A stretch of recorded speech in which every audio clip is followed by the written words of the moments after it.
l'État. Mon gouvernement et moi sommes particulièrement sensibles aux mots que vous venez de prononcer à mon endroit.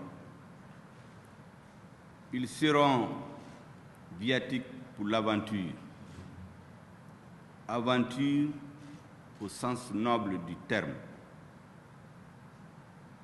dans laquelle, sous votre haute responsabilité, nous nous sommes engagés.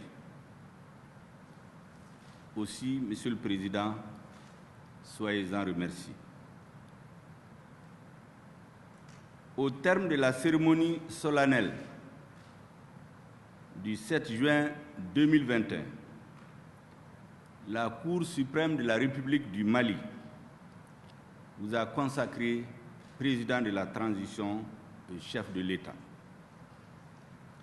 Mes premiers mots seront pour vous réitérer nos félicitations, les miennes et celles de l'équipe qu'avec votre assentiment, j'ai constituée.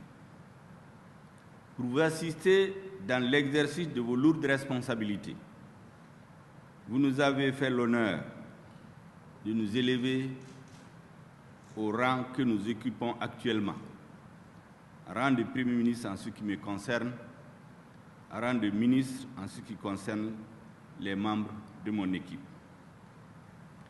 Il s'agit là assurément d'un insigne témoignage de confiance.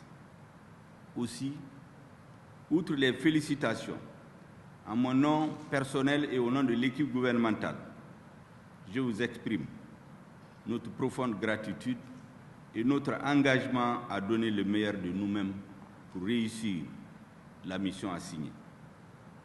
Monsieur le Président de la transition, vous et nous arrivons aux affaires en un moment peu enviable.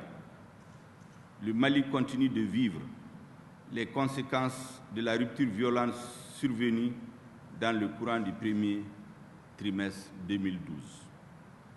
La réalité que nous vivons aujourd'hui n'est méconnue de personne. Et nul, s'il est un vrai patriote, ne saurait s'en réjouir. Un État considérablement affaibli, une profonde fracture sociale, des populations en butte à l'insécurité, au doute, réduites à la précarité, les activités économiques en berne, la formation de la relève compromise.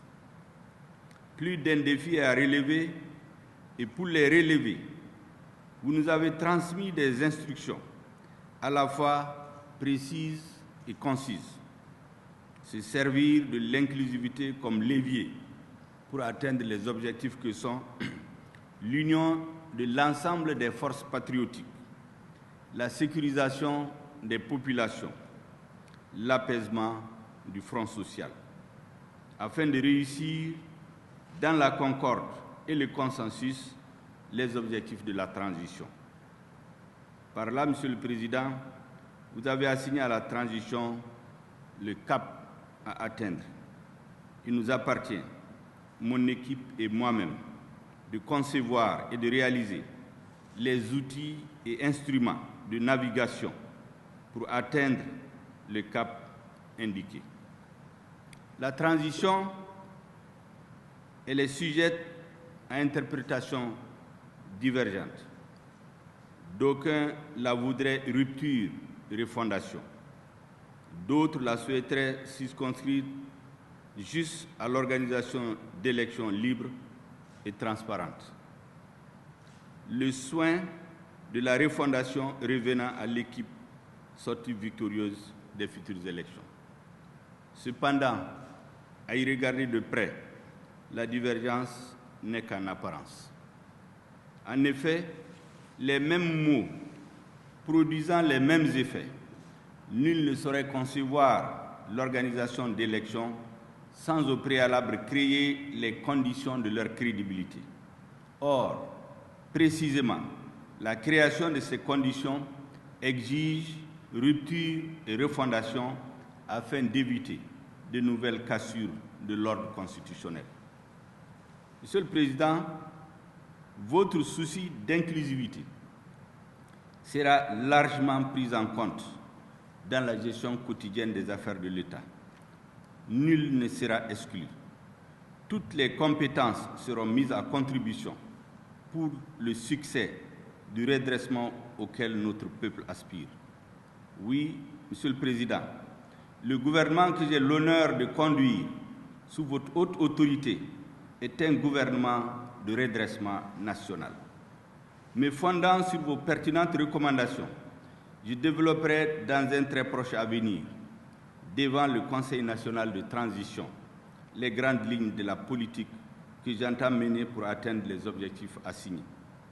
D'ici là, et pour terminer, je vous assure de notre fidélité, de notre loyauté, de notre engagement à travailler en équipe pour réussir le changement et l'avènement d'une nouvelle ère, pour redonner confiance et espoir aux Maliennes et Maliens, pour servir lesquels vous nous avez investi de votre confiance.